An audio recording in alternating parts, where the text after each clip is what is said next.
चाय पियो ना। फिजा, तुम खुश हो ना? हाँ, खुश हूँ। अब मुझे कब मिलाओगी अपने हस्बैंड से? सरफराज से मिलवाऊँ? बहनोई है ना मेरे। तुमने बताया होगा उन्हें कि मैं वापस आ गई हूँ। मुझे समझ ही नहीं आ रहा तुम्हें कैसे बताऊं, पर हकीकत ज्यादा देर छुप नहीं सकती, क्या करूं। बताओ, ऐसा क्या है?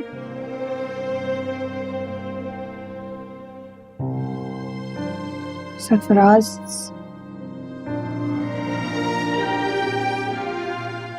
तुम्हारा वो जिक्र जिक्र भी नहीं पसंद है उन्हें। वो जानते हैं कि मैं तुम्हारी बहन हूँ? हाँ, बारात वाली रात तो ये बात छुपी रही। सब ठीक था, अगली सुबह ही राज खुल गया। सो खड़ी है और आज तक उनका मुंह ठीक नहीं हुआ था। तुम्हारे नाम से भी चिढ़ते हैं बहुत। क्यों? मैं तो उनसे कभी मिली नहीं, फिर उन्हें मुझसे क्या मसला है? उनकी नजर में घर से भाग जाने वाली लड़कियां नाकाबिले माफी होती हैं, और तुमने घर से भाग जाने का जुर्म किया है। तो मैंने तो तुम्हारी वापसी का जिक्र भी नहीं किया उनसे। डर रही हूँ कि उन्हें तुम्हारा पता चला तो मेरा इस घर से भी रिश्ता ना खत्म करवा दे।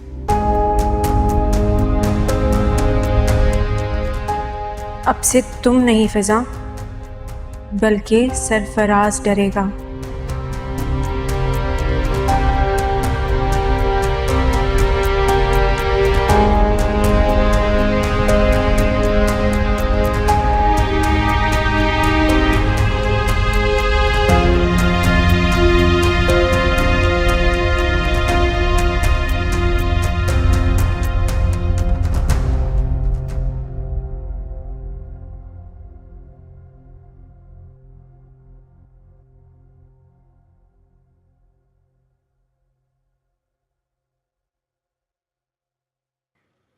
इस घर के बाहर क्यों खड़े हो तुम? यहाँ हमारी मैडम आती है। मैडम यहाँ क्यों आती है? ये हमारी मैडम का घर है।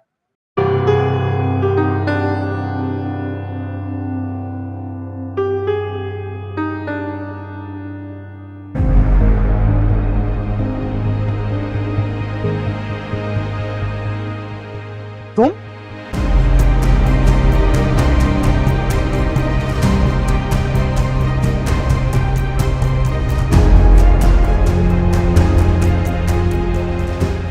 हाँ, मैं। क्यों? यकीन नहीं आ रहा?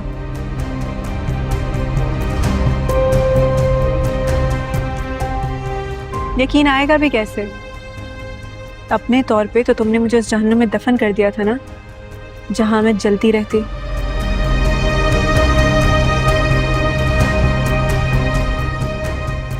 इस हकीकत के बारे में मुझे कुछ दिनों पहले ही पता चला कि तुम मेरे बहनोई हो,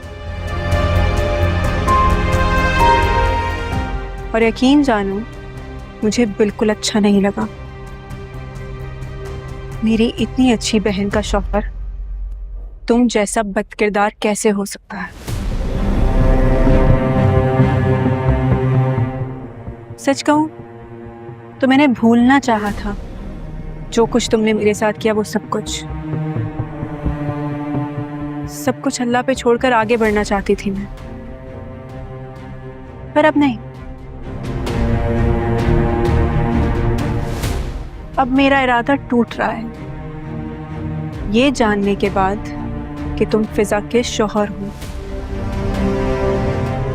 पहले तो मैं तुम्हें अपनी बहन के सदके में शायद माफ भी कर देती, अब नहीं। अब मैं तुमसे अपनी बहन की एक एक तकलीफ का हिसाब लूंगी। तुमने मेरी इज्जत खराब की, फिजा को बीवी के नाम पे बेइज्जत किया।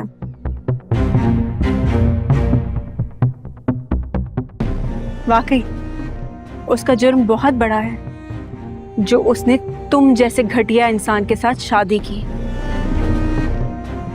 बहुत खेल लिया तुमने हम सबकी इज्जतों के साथ। अब तुम्हारा खेल खत्म।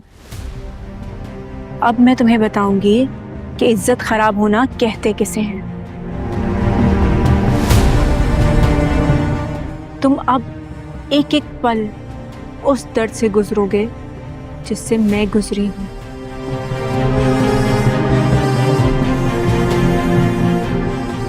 या जिससे तुमने फिजा को गुजरने पर मजबूर किया है।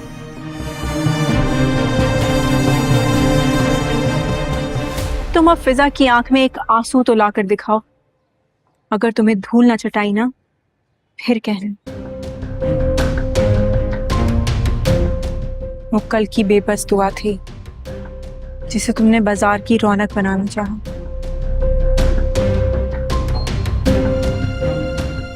अब तुम्हारे सामने आज की दुआ खड़ी है जिसका ना तुम कुछ बिगाड़ सकते हो और ना ही कुछ अपना बचा सकते हो।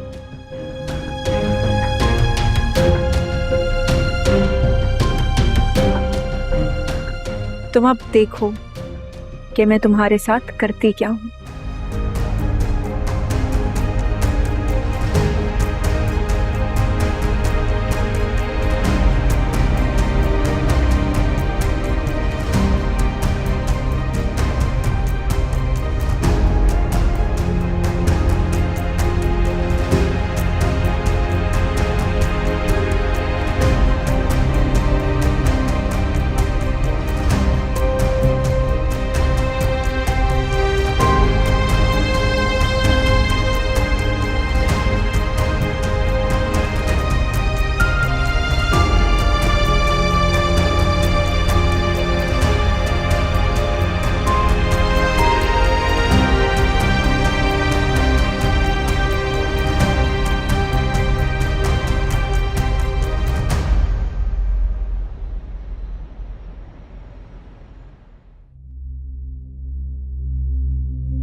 शायद आप इसलिए नाराज हैं कि मुझे बाहर आने में देर हो गई थी।